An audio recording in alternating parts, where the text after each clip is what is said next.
Yun, puno ang ano, Starbucks.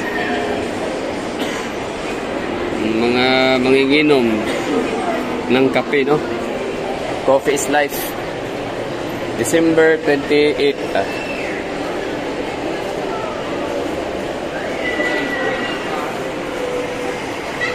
2023. So, malapit na mag-year end. Days to go. Tapos, yun lang, no? Dami na tao sa mga shopping malls. Bili ng mga gamit, no? Panghanda, pangregalo, Christmas gifts.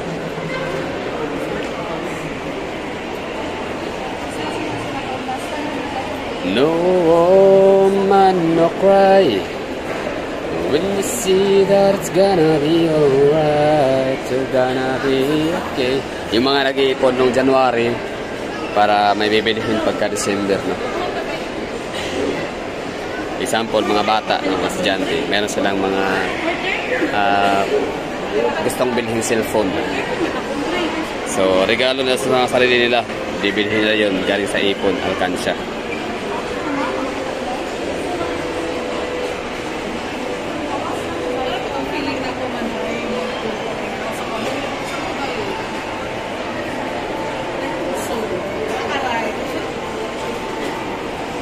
Kaya kaya magkaroon ng mall sa Pilipinas na mayroong helipad sa taas.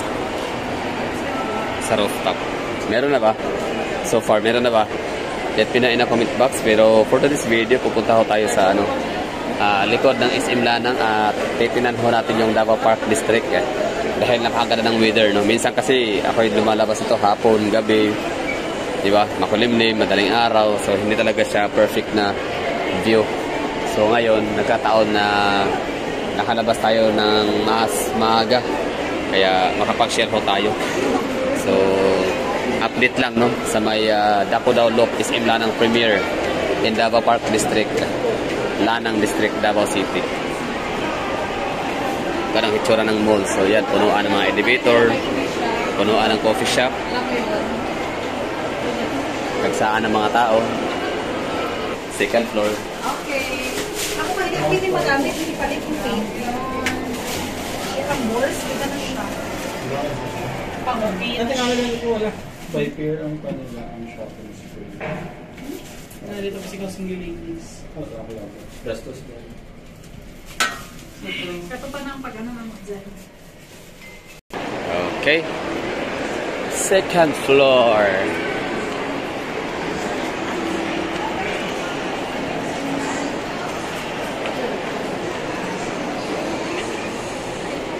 Tapos yung iba rin pala, no? 25.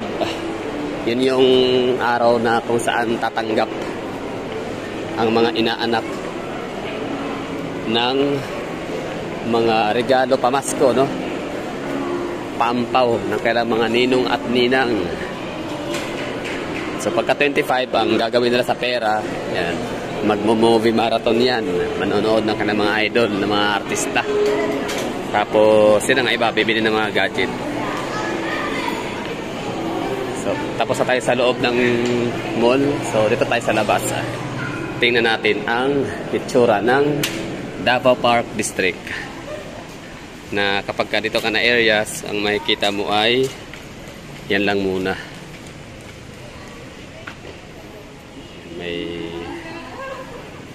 May shooting sila. Okay. Oh, yan pa lang, no? Under construction. Maganda yan pagka matapos yan. Ano yan? Condominium residences. Santras kasi ang meron sa Mega World, Davao Park District sa Davao. So 22 hectares. Tapos si Davao Finance Center, hindi natin makikita kasi natatabunan din Park Inn by Radisson. Galing. So parang Mandurria din pala tong Lanang District. Kasi SMDC tsaka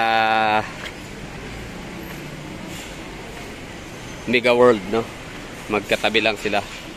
'Di ba? SMDC, yung kay SM City, Iloilo, Mandurriao. Sa likod niya ay Mega World Avenue.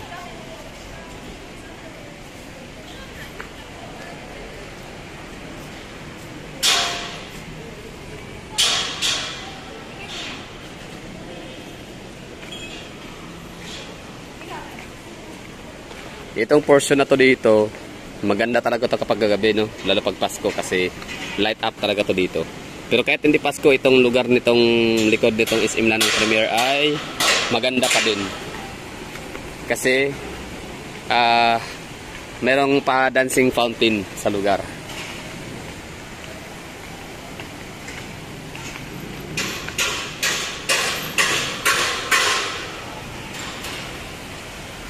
Hello 2024. So parang may magaganap na countdown dito ngayong December 31. Ako di ko pa alam kung anong gagawin ko dyan, no?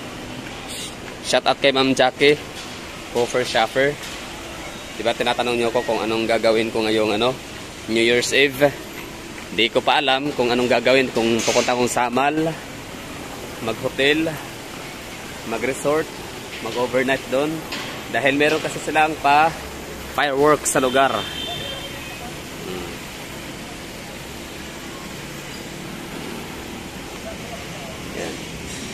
Diba? Kita niyo yan, mga kagalang, walang bayad, libre lang.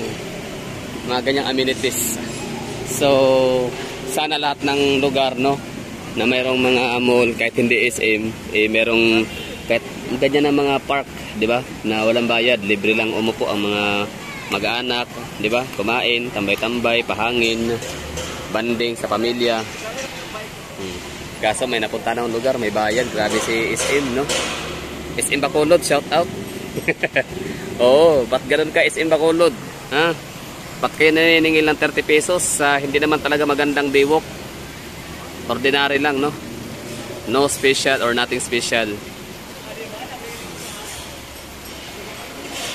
Kahit pa sabihin ninyo na di naman nanghingi sa akin ang mga taga Bacolod para pang entrance 30 pesos, pero parang wala, iba-iba pa rin eh. Parang ba't ganun? Di ba? Ba't ganun? Ba't may bayad? Baywalk, nireclaim, binayaran, nireclaim tapos ginawang business. Well, okay yun. Walang problema, business is business. Pero grabe naman, baywalk, no? Tapos okay lang sana kung parang resort talaga, no? Dinaig niya pa talaga resort ng Samal, sa mga pool beach, mga gano'n, no? May mga beach resort kasi sa Samal na hindi naman siya gano'n hindi siya pang hindi siya gano'n kamahal. Dati 30 pesos lang, baka ngayon mas mahal na. Baka 50 na ang entrance per person or 100 pa pwede, no? So parang beach resort na rin pala siya, hindi ka na pwedeng maligo doon. Sayang nga lang, no, kung meron nga na talagang teleport na kapangyarihan ba, no, na pwede mo i-teleport ang tao. So yung mga taga Bacolod na kasi gusto na lang tumambay sa biwak, may mga pumapasok din doon, mga estudyante. Parang wag na kayong pumasok yan, sayang yung 30 pesos, ihulog nyo lang sa alkansya nyo yan or pambaon, pandagdag. Sakay kayo sa sa aking magic kumot, di ba? Magic carpet, punta tayong Davao. Meron kaming dito, marami kaming mga biwok, no? Meron kaming coastal park ng Aswila Cove, andyan sa aking vlog na napakaganda, walang bayad, libre lang talaga. Ang ganda pa ng hangin, presko, ang linis ng tubig. Ang ganda ng tanawin talaga, pang perfect talaga pang Instagram, no? Instagrammable. Tapos meron din kaming coastal road. Ang ganda. So sakay na kayo sa aming magic carpet. Mag-coastal road na lang tayo sa Davao, walang bayad, just for free, basta wag lang magkalat, wag lang magtapon-tapon ng mga basura kung saan-saan. So di kaya punta na lang tayong basta maraming mga parkean Davao, mga biwalk area. Magsaysay, hindi ko ma-recommenda magsaysay kasi madumi, makalat. Ibig ko sabihin hindi siya madumi, hindi rin makalat, kundi wala lang talaga siyang view as of now. So okay lang kaya siya magkaroon ng magandang view, no? So yun na siguro. Okay na ako, kumbaga okay na tayo. Ginala ko lang dito sa SM Lanang Premier. Ano nga ba hitsura ng loob ng SM Lanang Premier? Ano nga ba hitsura ng Davao Park District nitong panahon ng Kapaskuhan at mag-year end, mag-New Year na. So yan na, nakikita nyo nga sa vlog ko. Yan, Hello 2024. Nakatuwa lang, no? I'm happy for my people na nag-i-enjoy sila sa ganitong amenities ng walang bayad, just for free.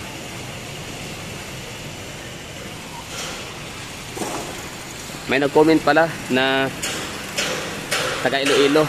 Ang pinagkaiba daw talaga ng Iloilo sa Bacolod, ang taga Iloilo daw, ang LGU tsaka yung private sector ay nagtutulungan. So parang Cebu din pala, no? Double private sector and the government sector sa Cebu ay nagtutulungan din, kaya ganun kaganda ang lugar nila. Same with Iloilo. So sa Bacolod, so ibig sabihin hindi sila nagtutulungan ang ano, kumbaga kanya-kanyang diskarte ang gobyerno, kanya-kanyang diskarte din ang ano, private sector. Tama ba? Yan ba yung ano pinapaintindi mo sa akin, sir, yung na-comment?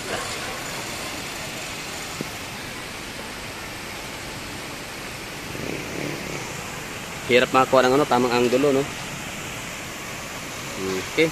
So yun na siguro. Maraming thank you and bye-bye. Halong kamuda lahat, no? Amping mga bay, amping mga amiga, mga amigo, mga noy, mga nay, mga noy-noy, nini, toto, mga sir, mga madam, no, mga hagala. Thank you for watching and Happy New Year.